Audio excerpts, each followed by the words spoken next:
Agaknya Amerika tidak ingin perang di Ukraina terhenti. Walau seperti pernyataan Putin dalam parade militer Victory Day 9 Mei 2022 kemarin, Rusia menang besar dan akan mempertahankan wilayah yang sudah dikuasainya, yaitu 20% wilayah Ukraina sisi timur. Rusia berhasil membebaskan wilayah yang menjadi jajahan Barat. Di sisi Amerika, sekutu, dan NATO akan mempersenjatai Ukraina untuk menjadi penyerang ke wilayah yang telah dikuasai Rusia tersebut. Mengapa Amerika melakukan itu? Bagaimana para pengusaha mesin perang mendapatkan keuntungan dari perang di Ukraina? Bagaimana raksasa mesin perang mendapatkan keuntungan dari perang di Ukraina? Amerika dalam 70 tahun setelah Perang Dunia Kedua melancarkan lebih dari 80 kali serangan militer yang dapat dipolakan serangan tersebut, yaitu 70% wilayahnya adalah wilayah negara penghasil fosil oil atau minyak bumi dan gas. Sisanya adalah wilayah yang diperkirakan akan diambil komunis dalam masalah ideologi, makanya diserang Amerika. Sisanya lagi adalah untuk mempengaruhi sebuah pemerintahan agar tunduk ke Amerika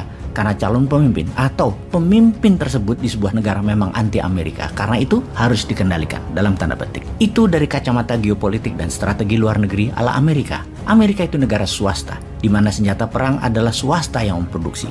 Perang bagi pengusaha alat perang adalah panen raya, karena GDP Amerika 20% didapat dari penjualan alat perang ini, dan 43% senjata perang dunia diproduksi dan dijual oleh Amerika kepada negara-negara di seluruh dunia. Kita ke zaman Dwight Eisenhower, Presiden Amerika ke-34, di masa Perang Dingin Cold War dengan Soviet setelah Perang Dunia Kedua, pernah merincikan berapa biaya atau harga pesawat pembom senilai 2 pembangkit listrik untuk 500.000 penduduk. Membangun satu pesawat jet tempur bisa untuk membangun 100 bangunan sekolah ditambah 2 rumah sakit modern fasilitas lengkap. Biaya membangun satu kapal destroyer itu senilai 50 km jalan aspal. Biaya satu kapal induk kita bisa membangun kota dengan 80.000 bangunan tempat tinggal penduduk. Di akhir masa jabatannya, Eisenhower di tahun 1961 mengingatkan bahayanya industrial military complex sebagai alat ekonomi karena mengharuskan selalu ada tumpah darah. Sebagai catatan, era Presiden ke-34 ini, era setelah Perang Dunia Kedua, Amerika lagi masa jaya baby boomers dan tidak ada perang militer yang berarti, hanya perang intelijen. Namun perlombaan membuat senjata pihak NATO, Sekutu, dan Uni Soviet jor-joran, besar-besaran. Setelah dirinya diganti oleh Kennedy yang tidak mau perang kecuali serangan ke Teluk Babi ke Kuba, dan Amerika pun kalah, yang menurut cerita konspirasinya berikutnya, Kennedy dieksekusi oleh katanya orang CIA demi perang di Vietnam terselenggara. Setelah Wapres Wakil Presiden Kennedy yaitu Lyndon B. Johnson jadi presiden, perang Vietnam terjadi. 40 tahun setelah Eisenhower berkata di tahun 1961 atau sekitar tahun 2001, seorang pemimpin Rusia dalam perjalanannya hingga hari ini menghidupkan lagi Rusia dengan Soviet barunya. Sudah lebih 20 tahun dia menjadi autokrasi Rusia yang sejak 2 bulan ini membuat Eropa memasuki era kegelapan sejak Perang Dunia Kedua. Dengan perang Ukraina ini, sesungguhnya siapa yang menang?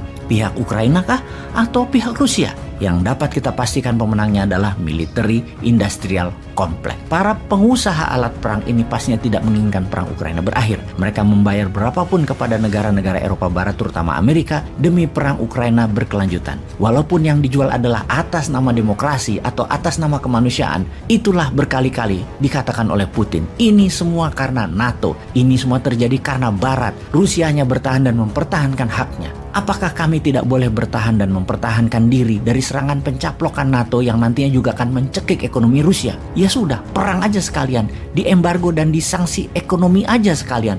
Toh sama saja, nanti atau sekarang, mending sekarang. Rusia lebih siap. Kita membahas secara data penyediaan alat perang dunia. Faktanya adalah 80% produsen alat perang adalah 6 negara utama, yaitu US, Amerika Serikat, Rusia, Inggris, Tiongkok, Prancis, dan Jerman. Di luar Tiongkok, produsen senjata Rusia yang agresor, kemudian penyedia senjatanya adalah Amerika, Inggris, Prancis, dan Jerman. Semua terlibat langsung pada saat ini di perang Ukraina. Dan hebatnya lagi, 5 negara yang terlibat perang di Ukraina adalah anggota permanen Dewan Keamanan PBB yang mempunyai hak veto, yaitu Amerika, Inggris, Jerman, Prancis, dan Rusia yang harusnya menjadi penyangga perdamaian dunia. Malah mereka terlibat perang langsung. Emang hobinya perang mungkin ya. Dan pastinya Amerika adalah negara paling menonjol karena 80% pengadaan alat perang dunia tersebut Amerika menyediakan 43%-nya. Mengapa Amerika menjadi pengekspor senjata perang terbesar di dunia? Karena top 5 perusahaan-perusahaan alat perang ada di Amerika. Lockheed Martin, Boeing, Northrop, Raytheon, dan terakhir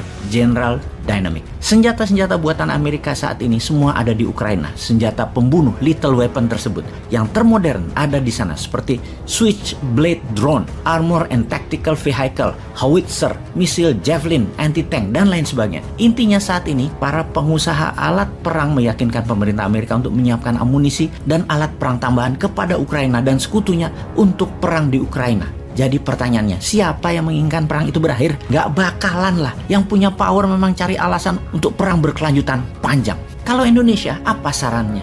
Apakah kita akan menjadi negara penyeimbang? Kalau iya, putuskan untuk civis pacem para bellum. Kalau Anda ingin damai, bersiaplah untuk perang.